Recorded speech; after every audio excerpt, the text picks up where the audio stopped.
So much. It really is a pleasure to, for once, actually present at a CEP webinar and not just moderating it. I'm presenting the article that I wrote for the publication, looking at the remaining or the continuing action terrorist financing and money laundering risks in Afghanistan that are caused by the takeover of power by the Taliban. And I will do so in 3 simple steps. I'll look at the continuing, what I call, or we call at CEP, the symbiotic relationship of the Taliban with terrorist groups. Then I will very much concentrate on the risk, because that's a big point of contention and discussion now of terrorist financing, money laundering, in particular as far as the drug production in Afghanistan is concerned. And then finally, I'll make a couple of points of the existing control mechanisms and how these could potentially be improved.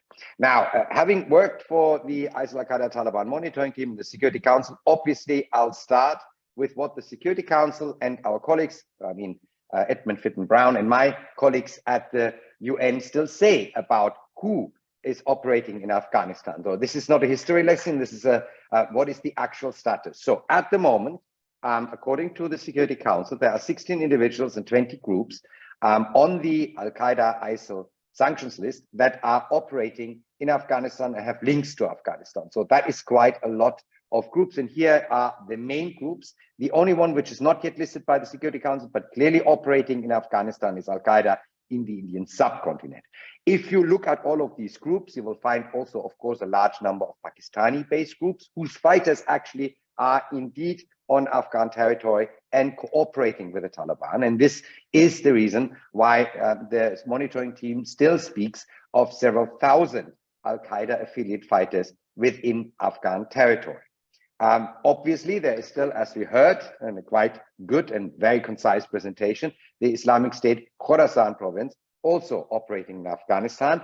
And there is a continuing symbiotic relationship between Al-Qaeda and the Haqqani network, who historically was the part of the Taliban movement that did have the relationship to Al-Qaeda. It wasn't the Taliban convincing Mullah Omar that Osama bin Laden should be given safe haven, although the Americans wanted him extradited after the first attack against their embassies in 1998 in East Africa. It was the Haqqanis who convinced the Taliban to let Al-Qaeda stay, and it's the Haqqanis who are still in control of all of these Al-Qaeda affiliated groups, who've been, by and large, with a few exceptions on the TTP side, been integrated into the Taliban military as shock troop, as it was the deal before 2001, where most of the terrorist fighters that Al-Qaeda trained in Afghanistan were not meant to conduct attacks like 9/11, but were meant as fighters for the Taliban as a reward for being given safe haven. Same deal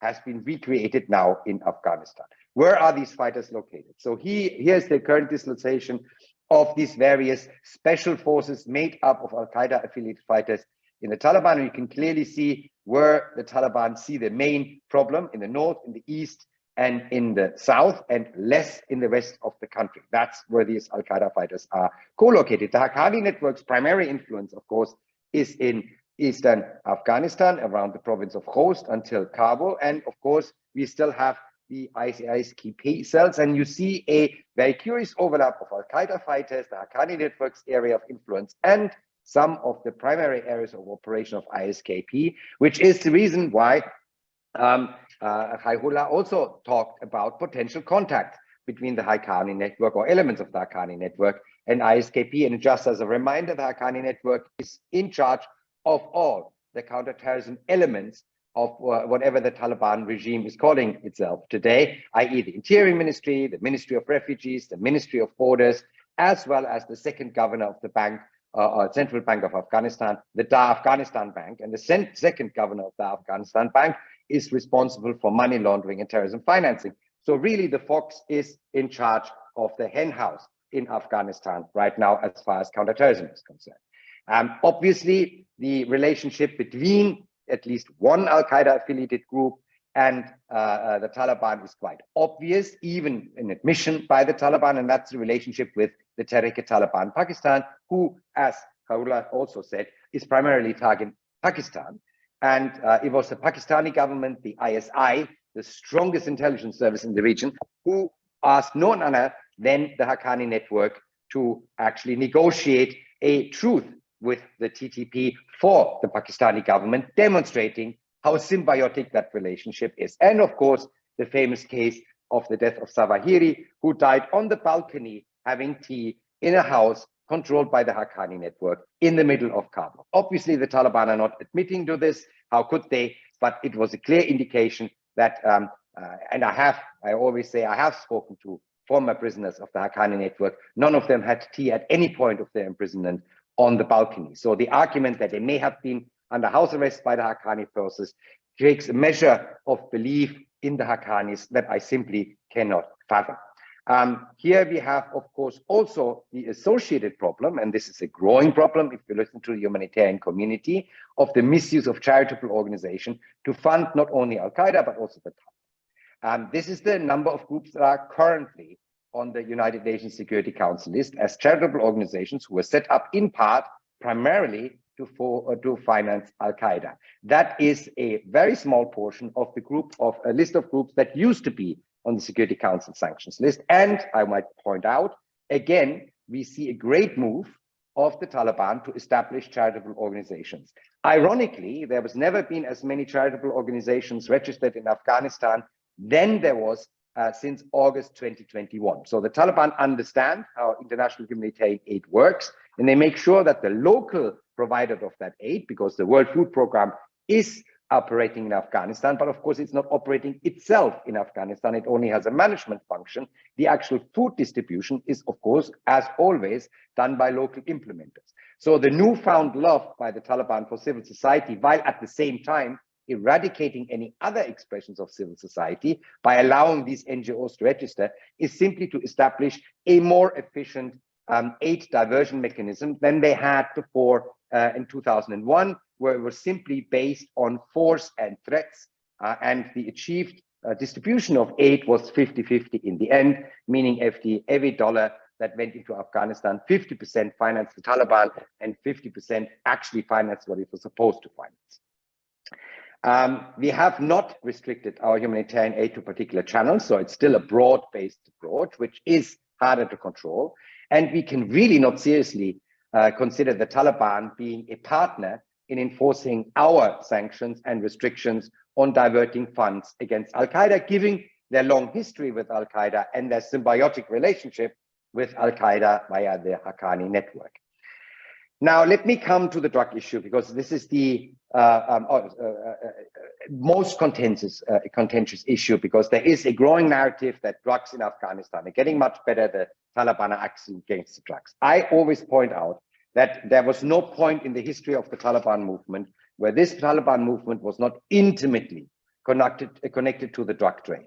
From the inception, before any invasion by any international forces, before there was a Republican government in Afghanistan, i.e. before 1994, the seed money to the Taliban was provided by 3 drug trading networks of the Nurzai tribe. So that means the beginning of Taliban was connected with drug. Between 2001 and 2021, it was the central and most important income stream of the Taliban. I know there is another counter narrative that says the Taliban earned also money by extortion and by mining of illegal resources. And we highlighted this under my time in the Security Council as well. However, this is paling against the profits that the Taliban actually achieved directly or indirectly through the drug trade in Afghanistan. If they did not control the poppy field, if the poppy field was controlled by a criminal network or even by some elements within the Republican government, they definitely controlled the access road to the poppy field. So either directly or indirectly, they were able to earn money. This is not based on our analysis. This is based on what the Taliban actually said themselves in a few of the biographies of the Taliban leader that they themselves had published. So this is not something that is a claim on analysis. This is what the Taliban had said themselves.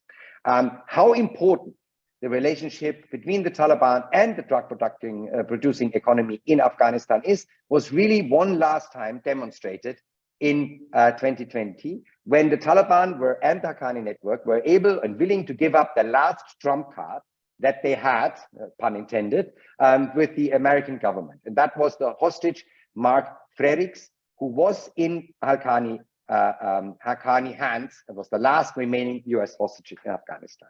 And they asked him to be exchanged for Haji Bashir Nurzai, who was one of the three primary funders of the Taliban in 1994, but had been in American custody since 2005.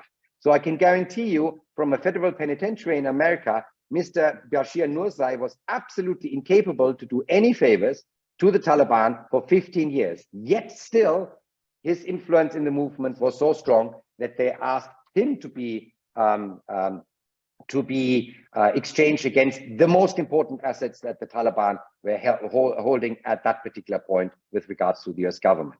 Also, just to make that point, whenever we monitored the spread of the Taliban in the last 20 years and the spread of drugs in Afghanistan the last 20 years, there was always this concurrence. On the left side, you see Taliban control until the fall of the Republic in the last month. And on the right, you see the drug distribution growth in the last month before the fall of the Republican government. The sentence where there is Taliban, there is drugs, where there is drugs, there is Taliban, held true for over 90% of all the drug producing areas for the entirety of the 20 years. Now, giving all of this up just now for ideological reasons has something that the Taliban has wanted to make us to believe before. Here is the first actual ideologically Taliban ban of poppy production in Afghanistan in 1999, which actually led to an increase in the production. Then in 2000, Mullah Omar, the founder, the holy spirit of the Taliban movement himself, made a written order, said plow under all the poppy plants in Afghanistan, which led to a drop to about 10% of the production. So really not demonstrating any seriousness here. And then of course there was a massive drop in drug production once the Taliban lost power. So now we are meant to believe that the April 2022 decree by the now much weaker Haibatullah is supposed to change the picture here. Now let's look at the fact what this decree actually did. It did create a windfall profit, because as soon as the Taliban announced that edict, drug prices in Afghanistan shot up, which means the profit margin was very much increased. And you can see this both on the yield as well as on the profit of poppy in Afghanistan. Why have we not seen an explosion in prices in Europe? Is because it takes 1.5 years from the poppy plant to the streets of Berlin, Brussels, or London for the Afghan heroin actually to reach our shores. However, there is now a move to eradicate some poppy plants currently in Afghanistan, in particular in these places where the BBC and Western observers like to go, i.e. the main roads. And there is actually planting of some other wheat fields and other plants in replacement of the poppy field. That had also to do with a switch of the Taliban drug economy that already started towards the end of the Republic in 2019, when the Taliban discovered that a chemically produced drug, like for example methamphetamine, actually gives you a much higher profit margin, because you don't need a field, you don't need to have a poppy farmer, you don't need to plow the fields, you don't need to wait for the production. You can produce 24 hours, 365 days a year if you have the chemicals. And this is where the big shift in the Afghan drug economy happens actually right now, to a much easier to produce, much higher profit margins. Also, because in Afghanistan is the only country on the globe that solved the biggest problem of meth production for any meth producer in the world, and that's the access to ephedrine. All the other chemicals, this is the formula for methamphetamine here on the screen, all the other chemicals that you can see in this formula are household chemicals. You can derive them from simple household goods, except for ephedrine. That's a highly controlled substance to synthesize this from other chemicals requires enormous skills and actually quite developed laboratories, except in Afghanistan, where you have a natural source of ephedrine. It's called the Oman bushel or ephedra bushel, close in 2,500 meter high. It's just available in Afghanistan. If you cut that bush, you dry it, you mill it, you have a natural source of ephedrine. And estimates on the ephedra production in Afghanistan, which has gone up in recent months as the poppy production went down in Afghanistan, is that there is enough ephedrine in the country at the moment to produce about 500 tons of methamphetamine. And the products are already on the way. So this is the latest seizure of international forces in the Indian Ocean, because as you may know, there are several ways that drugs leave Afghanistan, one to the north through Central Asia, supplying Russia and China. This is the worst quality products. Then there is a eastern route via Iran, Turkey, the Balkans into Europe, which is second grade quality, but the highest grade quality is going via the Indian Ocean, via Laos to East Africa, and from there via airplane to Europe. And this is a seizure of 2.5 tons of pure heroin and near 300 kilograms of pure amphetamine in the Indian Ocean a couple of weeks ago. So there is a switch, but the switch doesn't mean that the Taliban are no longer dealing in drugs. They're just dealing in the higher profit drugs and giving us the satisfaction to say, look, no more poppy fields, the Taliban are keeping their word. I would suggest a far greater distinction of what the Taliban are saying and do question some of the narratives, because this is the global drug distribution and money laundering network that the Taliban have actually established in the last 20 years. You don't give up such a global network simply on an ideological degree if drugs are your main source of income as a movement. They now have the entire Afghan economy, but most of the Afghan economy actually runs on the production of illegal drugs. You don't give this up just to play favor with the international community. Why I see a high risk of money laundering is this old case. You may wonder why I'm talking about a case from 2014, right? It's just to make a point. In 2014, we were at the tail end of the surge. Over 100,000 American troops in Afghanistan. A particular part called Shafafiyat was dedicated to nothing else but drug trafficking, money laundering, and corruption in Afghanistan. An investigative source with the power of the US government behind it. Despite all of these efforts, the Taliban had set up this particular money laundering operations, which included 3 companies in Afghanistan, including a money changer and an export company in the UAE to make sure you have access to international financial market. Incidentally, Etemad Beverage Co. Limited used to be the preferred, is a water bottling company, used to be the preferred supplier for water, not only for the US forces, but also for the UN in Afghanistan, because it was the highest quality and cheapest bottled water, because it wasn't meant to sell water, it was meant to launder drug money.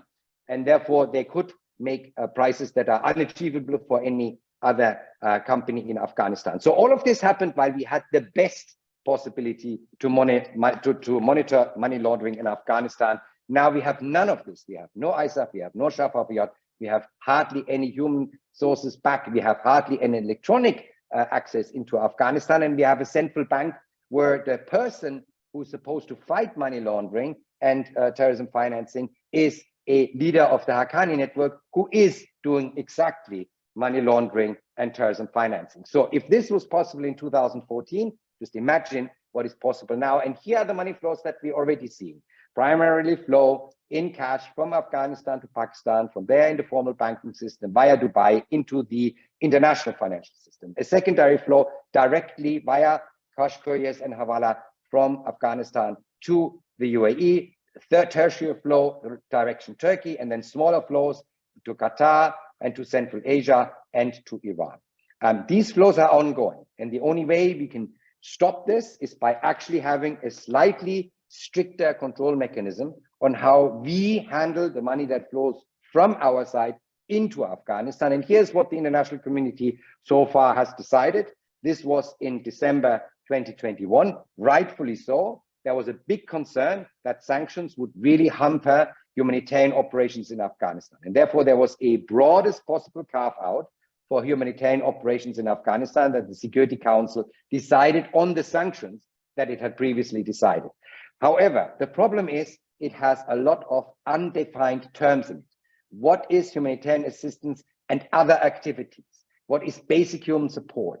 What does strongly encouraging means, which is basically in the Security Council resolution means you may or may not so, but it's not a legal obligation to do so. And what are reasonable efforts to minimize? All of these terms remain undefined. The resolution on the UNAMA mandate passed shortly afterwards puts the onus on UNAMA, which will be important towards the end of my presentation, in monitoring any aid flows that go into Afghanistan and the distribution in Afghanistan to ensure that there are reasonable efforts to minimize the flow of aid towards terrorists and the Taliban. right? They should focus on risk of aid diversion. Unfortunately, the risk management unit of UNAMA is still fairly understaffed, i.e. 3 individuals. OFAC passed licenses, the EU passed a regulation. The EU regulation doesn't even talk about making reasonable efforts anymore or minimize anything. It just says if you're a humanitarian actor or you pass basic human needs, the EU again has not defined what basic human needs are. You are now completely exempted from sanctions.